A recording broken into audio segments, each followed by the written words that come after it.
We're here at SEMA with the one and only Savanna Little. Savanna is a Team Autolite racer, a skilled DIYer, and an all-around badass. Hey Savanna, it's great to see you out here in Vegas. How are you enjoying this year's show?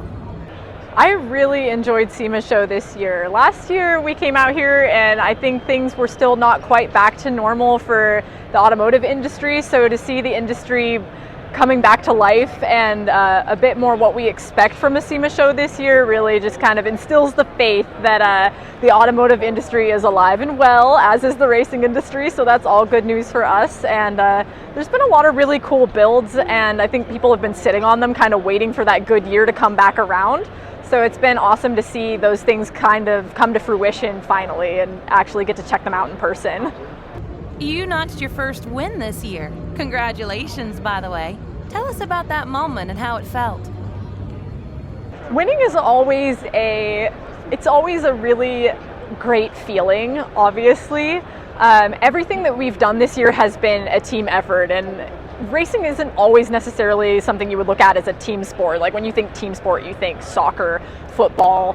You don't really necessarily think of racing, but while my team is small, it's just me and Nick. Every win that we get feels like a team win because there's so much energy that we're both investing into this race program, and we want to see each other be as successful as possible.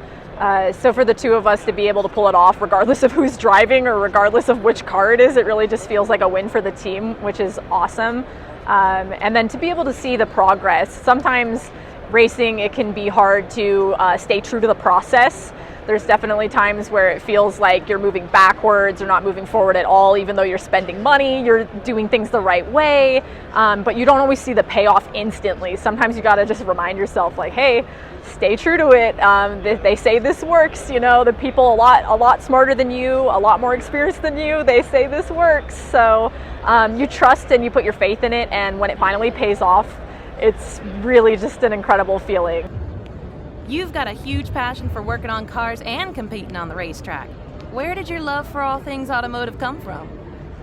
My passion for everything automotive really came through, I was an umbrella girl for Nissan and Monster Energy, which is the grid girl that, you know, holds the umbrella for the race car driver while it's hot out there in the sun and they have to wait for the race to start. And I always just thought to myself, like, man, his job looks so much cooler than mine. And I didn't understand, aside from maybe money, what was stopping me from being able to do what they were doing. And so I kind of set out to try to introduce myself to that world in more of a way to immerse myself in that. And I was always really fascinated and drawn to the machinery and the sounds and the smells of racing. And really, everything that I've learned from wrenching and building cars has been out of necessity. This is a passion project for me. It started out as just a girl watching YouTube videos, trying to figure out how to do something as simple as like brake pads. I really knew nothing when I started, and it's evolved into somebody that's a pretty confident, pretty well-versed mechanic that's building and repairing and maintaining these race cars, all of these race cars in our garage. I would say we easily put in 40 hours a week, which is a full-time job just tinkering. You know, sometimes it doesn't even really feel like you're getting anything done, but we love it. We live for it. I live for it. It's great for me to be able to finally make it work where I'm not really having to have a day job anymore. This is what I do full time, and this is the second year of being able to do that, and I'm not burnt out. I'm just as passionate as I was when I was standing on that grid holding this umbrella thinking, this is lame, I want to do what he does.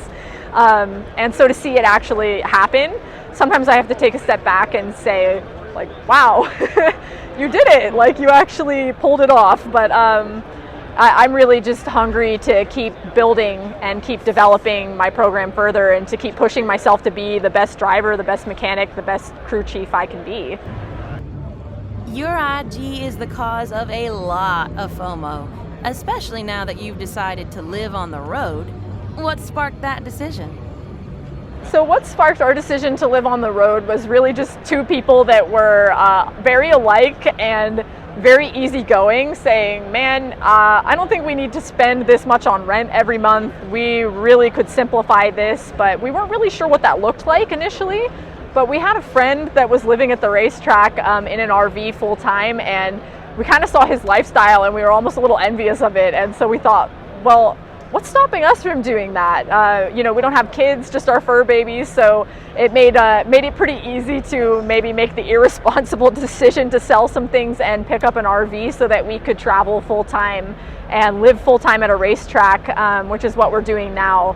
And having that really nice garage space at the racetrack is huge for us.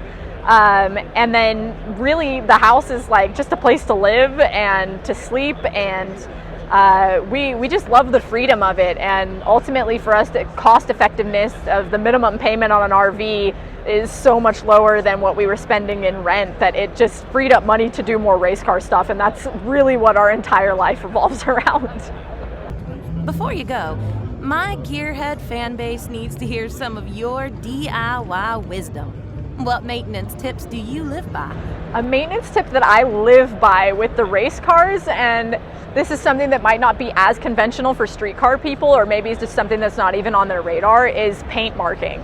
I paint mark everything on the bottom of my car. I mean, it's really just helps me know that if I have an off-road expedition on the racetrack, that I didn't knock the car out of alignment, that I didn't loosen up any nuts and bolts, which can cause a failure of any kind. Obviously, we don't want that.